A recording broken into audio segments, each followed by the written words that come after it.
அனைவர்களுக்கும் வாழ்த்துக்களும் முகன்மான்களும். 1970களில் 60 இறுதிகளையும் 70களையும் இங்கே வந்து அரபு நாடுகளுக்கு நிறைய தமிழர்களும் மலையாளிகளும் கள்ளத்தோணிகள்லாம் வந்துட்டு இருந்தாங்க. கள்ளத்தோணிகளில் வந்துட்டு இருந்தாங்க. வந்தவங்களுக்கு எல்லாருக்குமே முர்ஷித் பஜாரில் காதர் காண்டு ஒரு ஆள் இருந்தார். ஒரு மலையாளி ஒரு ஆள். அவர் வந்து காசர்கோடு சைடில் உள்ள ஆள். அவர் யார் வந்தாலுமே அவர் முர்ஷித் பஜாரில் ஒரு கடை காதர்கா ஹோட்டல் அது பேர். அதுக்கு மேலே வந்து ஒரு அக்காமடேஷனும் இருக்கும். இந்த மாதிரி களத்தூரில் வர்றவங்க அத்தனை பேருக்குமே என்னக்கா வந்து வேலை கொடுத்துருவாரு. உனக்கு வேலை தேடு, வேலை தேடுற வரைக்கும் இங்கே சாப்பிட்டுக்க, உனக்கு தேவை இருந்துச்சுன்னா இங்கே வேலை பாரு, எப்போ நீ இன்டர்வியூ போடுமோ இது பண்ணுமோ போ அப்படின்னு சொல்லி. அந்த மனுஷன் 80ல் வந்து 82 83 இறந்தார். இறக்கும்போது கேரளாவில் எந்த ஒரு முதலமைச்சருக்குமே இல்லாத ஒரு கூட்டம் அவருடைய மரணத்துக்கு வந்துச்சு. அவர் இறந்து கிட்டத்தட்ட ஒரு 1.5 நாள் 2 நாள் கழிச்சு தான் அந்த அடக்கம் பண்ணாங்க. அது வரைக்கும் இங்கேருந்து கல்ஃப் கண்ட்ரிஸ்ல, அதாவது இன்னும் சொல்லணும்னா துபாயிலிருந்து ஆயிரக்கணக்கான மக்கள் வந்து அவருக்காக போய் அஞ்சலி செலுத்த போனாங்க. அதுக்காகவே அந்த இதை வச்சுட்டு இருந்தாங்க. அந்த மாதிரி ஒரு ஒரு என்ன சொல்கிறது, எல்லாராலையுமே ஒரு போற்றப்பட்ட ஒரு மனுஷன். இந்த மாதிரி ஒரு மனுஷனுடைய கிட்டத்தட்ட இந்த அளவுக்குள்ள ஒரு மனுஷனுடைய கதை தான் யூசுஃப். அவர் வந்து சுமையா அப்படிங்கிற ஒரு தொகுப்பில் எழுதியிருந்தார். இந்த கதையோட பேர் வந்து ஷஹீர்கா தட்டுக்கடை அப்படின்னு சொல்லி. கதை ஆரம்பிக்கிறது எங்கே இருந்ததுனாக்கா, கொஞ்சம் ஃப்ரெண்ட்ஸு அவன் ஃபோன் பண்ணுறான். டேய் மாப்பிள்ள எங்கே இருக்கிறா? நான் அந்த சோனி ஷோரூம் பக்கத்தில் இருக்கிறேன். சரி, நீ அப்படியே புறப்பட்டு முஸ்தஃபா வந்துடு. என்னடா எங்கடா? முஸ்தஃபா சைரா தட்டு கடைக்கடா. என்னடா சைரா தட்டு கடை? என்னடா இவன் தட்டு கடைங்கிறான். போய் பார்ப்போம்டா. கிளம்பி போகிறாங்க. அங்கே போகிறான், வெயிட் பண்ணுறான். அவன் நிற்கிறான். மாப்பிள்ள வந்துட்டிங்களாடா? வந்துட்டேன். என்னடா? இன்றைக்கி நான் முதல் சம்பளம் வாங்கியிருக்கேன்டா. சைரா தட்டுல உங்களுக்கு சாப்பிட கூப்பிட்டு போகிற சொல்லியிருந்தேன், வாங்க அங்கே போவோம். போய் பார்த்தா கடை வந்து பிரம்மாண்டமாக இருக்குது. போகிறாங்க. இவனுடைய 3 ஃப்ரெண்ட்ஸ். இவன் பேர் வந்து செந்தில். செந்திலுடைய 3 ஃப்ரெண்ட்ஸ் போகிறாங்க. போய் உட்காந்துருக்குறாங்க. உட்காந்துருக்கும்போது செந்தில் வந்து உள்ளே நுழைஞ்சதுலேருந்தே மோகம் சரியில்லை. அமைதியாக உட்காந்து அப்படியே பார்த்துட்டு இருக்கிறான். மெனு கார்டு வருது. இவன் பொதி பரோட்டா உண்டோ அப்படிங்கிறான். இருக்குது சார், 4 கொண்டு வா. ஏன்டா நீ இந்த இதிலே பார்க்கல? இல்லை அதுதான் இங்கே ஸ்பெஷல். ஓகே. சைர்கா உண்டோ அப்படின்னு. சைர்கா இருக்காரா?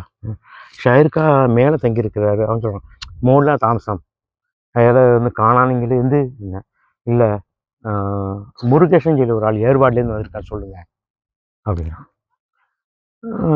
சரி நான் பார்த்துட்டு வரேன். அவன் போயிடுறான். இவனு கேட்குறான் ஃப்ரெண்ட்ஸ், என்னடா யார் முருகேஷன்? என்ன சும்மா யார் சைர்கா? சும்மா இரு. கொஞ்சம் சைர்கா வந்துட்டு வந்து கேட்குறாரு, முருகேஷன் சொல்லி பேர் பறஞ்சிட்டு இப்படி வந்தது ஆறா அப்படிங்கிறாரு. நான் தான் சார். முருகேசன் ஆறா அப்படிங்கிறாரு. முருகேசன் மகன் அப்படின்னு 2 ரப்பேன்னு கட்டி பிடிச்சிக்கிறாரு. அவனை கட்டி பிடிச்சி அப்படியே அழுகிறார். கண்ணீராக வடிச்சிட்டு இருக்கு. இவன் அப்படியே உட்காந்துட்டு இவனும் அழுகிறான். தன்னறியாமல் அப்படியே அழுதுட்டு இருக்கான். இப்போ இருக்கிறாரு, முருகேஷா இந்த வாப்பா, இந்த அச்சன் எனக்கு அத்தனையும் ஒரு நல்ல க்ளோஸ் ஆனு அப்படி சொல்லி அந்த ஃப்ளாஷ்பேக் சொல்ல ஆரம்பிக்கிறாரு. இந்த மாதிரி டெய்லி அந்த டைமுக்கு கிட்டத்தட்ட ஒரு 20 வருஷம் 15 வருஷத்துக்கு முன்னால் டெய்லி கடை முடிஞ்ச உடனே, கடை முடிய சமயத்தில் வந்துடுவார். வந்து என் கூட, அப்போ நான் சின்ன கடையாக வச்சுருந்தேன், வந்து உட்காந்து நான் கடையில் பாத்திரம் கத்துறேன், கழுவையெல்லாம் ஹெல்ப் பண்ணுவார், எல்லாம் இது பண்ணுவார். அப்போ எங்கே வந்து மாலில் போய் சாமான் வாங்கினாலும் ஒரு பரிசு கூப்பன் கொடுப்பாங்க. அந்த மாதிரி ஒரு கூப்பன் போடும்போதெல்லாம் அவர் என் பேரை தான் எழுதி போடுவார். அவர் பேர் எழுதி போட மாட்டார். உங்கள் அப்பா என் பேரை எழுதி போடுவார். இப்படி எழுதி போட்டு இது பண்ணும்போது ஒரு இதில் வந்துட்டு ஒரு 1,00,000 கிராம்ஸ் வந்து பரிசு கிடச்சிருச்சு. கிடைச்ச உடனே நான் ஏற்கனவே கேட்பேன், டேய் ஏன்டா என் பேர் எழுதி போடுற? எந்த ஒன்றா எந்த பேர் இந்த தண்டை பேர் எழுதிக்கூடாது, எனக்கு மொபைல் ஃபோன் நம்பர்லாம் ஒன்றும் இல்லையா, உங்கள் கடைக்கு தான் ஃபோன் நம்பர் இருக்குது, அதனால் அந்த நம்பராக எழுதுகிறேன் அப்படின்னு சொன்னார். கடைசியில் பணம் இதாகி என்னை கூப்பிட்டாங்க. போய் பார்க்குறேன், எனக்கு தான் பணம் விழுந்துருக்குன்னு சொல்லி பணம் கொடுத்தாங்க. பணத்தை வாங்கிட்டு தான் நான் அவனை தேடினேன். பக்கத்தில் ஒரு கேம்பில், லேபர் கேம்பில் தான் இருந்தார். அவர் போய் தேடும்போது ஹெப்படைட்டிஸ் பி அப்படின்னு சொல்லி பாசிட்டிவ்ங்கிறதுனால அவர் ஊருக்கு அனுப்பிட்டாங்க. அப்புறம் நான் 2-3 தடவை போய் ஏர்வாடியில் போய் தேடினேன் அவரை. ஏர்வாடியில் போய் தேடும் போதெல்லாம் அந்த மாதிரி ஒரு பேரில் யாருமே இல்லை அப்படின்ட்டாங்க. திரும்ப வந்துட்டேன். 3-4 வருஷம் கழிச்சு தான் ஒரு ஆள் கடைக்கு வந்துட்டு சொன்னார், எனக்கு ஏர்வாடி தான் அப்படின்னாரு. இந்த ஏர்வாடி முருகேஷன் தெரியுமான்னு கேட்டேன். அப்படியா முருகேஷ்னா? முருகேஷ்னா? ஆமாம் தெரியுமே, இங்கே முதல்ல அபுதாபியில் இருந்தார் அவர் தானே? ஆமாம் அவர் தான். நான் அவரை 3 தடவை நான் ஏர்வாடிக்கு வந்து தேர்னேன், எனக்கு கிடைக்கலையே. சாரி, நீங்கள் எந்த ஏர்வாடிக்கு போனீங்க? நான் ராமநாதபுரம் ஏர்வாடி போனோம். கீழக்கரை ஏர்வாடி. இல்லை இல்லை, இது வந்து திருநெல்வேலி ஏர்வாடி. அதுக்கப்புறம் அவரையே பிடிச்சி சொந்தக்காரங்களை இது பண்ணி ஒரு 5 லட்ச ரூபா அனுப்பி வச்சேன் அவங்களுக்கு. அப்புறம் அவங்க அம்மாட்டேருந்து லெட்டர் வந்துச்சு, என் மகன் வந்து மாதம் சம்பளம் வாங்கிட்டு உங்களை வந்து சந்திப்பான் அப்படின்னு சொல்லி. அப்படி தான் நீ வந்திருக்கிறா அப்படின்னு சொல்லி அவரை கட்டி அணைச்சிடுவார்.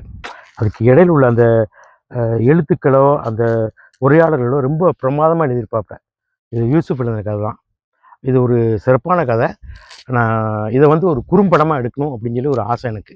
நான் அதை வந்து ஸ்கிரிப்டெலாம் ரெடி பண்ணி வச்சுருக்கிறேன். நன்றி.